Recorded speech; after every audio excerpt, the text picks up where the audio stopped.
স্ত্রী হোক আর ভালো বন্ধু হোক, সবার কাছে নিজেকে ভেঙে চুরে প্রকাশ করতে নাই।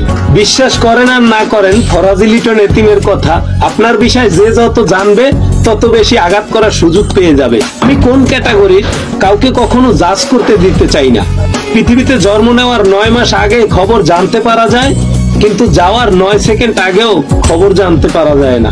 চরিত্র বিনা মানুষ ব্যর্থ, গুণ বিনা রূপ ব্যর্থ। বাবা মায়েরা বয়স বেড়ে গেলে খেজমত না পেলে ব্যর্থ।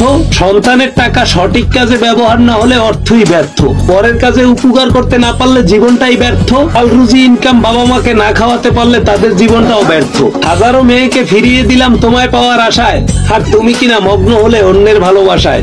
সময়ের প্রয়োজন অনুযায়ী মানুষের পরিস্থিতি এবং ব্যবহার বদলে যায়, আস্তে আস্তে সম্পর্কও বদলে যায়। ইদানিং মানুষের রূপ দেখলে বোঝার চেষ্টা করি সেই রূপের উৎসটা কোথায়। ফরাজি লিটন এতিমের অনুসন্ধানে পাওয়া যায় আসলে মানুষের প্রতি মানুষের হিংসায়।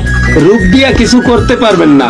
মেয়ে মানুষের রূপ 20 বছর পর্যন্ত বৃদ্ধি পায়। মানুষ তো তারাই হয় যারা অন্যের বিপদে নিজেকে বিলিয়ে দেয়।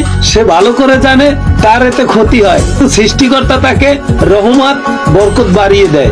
বাতে স্ত্রীর চুল পেলে কি করবেন? তখন চুল পাবেন তখন এটাই বলবেন, দেখো কি কাণ্ড, তোমাকে এতটাই ভালোবাসি, তোমার চুলও আমার পিছান ছাড়লো না। খাবারেও চলে আসে, এরপর হি হি করে হেসে দিবেন। অথবা চুল যদি মুখের ভিতরে অর্ধেক চলে যায় তখন তাকে বলবেন, এই আমাকে একটু হেল্প করো তো, আমার মুখে তোমার একটা বিশাল লম্বা চুল এসে গেছে, প্লিজ একটু হেল্প করো, এটাকে বের করতে হবে তো। চুলটা বের করে মুখে বাদ দিতে দিতে বলবেন, কি হয়েছে তোমার? আজকাল চুলের যত্ন নিচ্ছ না কিন্তু। তবে চুল যদি পড়ে যায় তাহলে তোমার চুল তো শেষ হয়ে যাবে। চুল যদি শেষ হয়ে যায় তখন কিন্তু আমি তোমাকে আর ভালোবাসবো না। বাস, কেস ডিসমিস।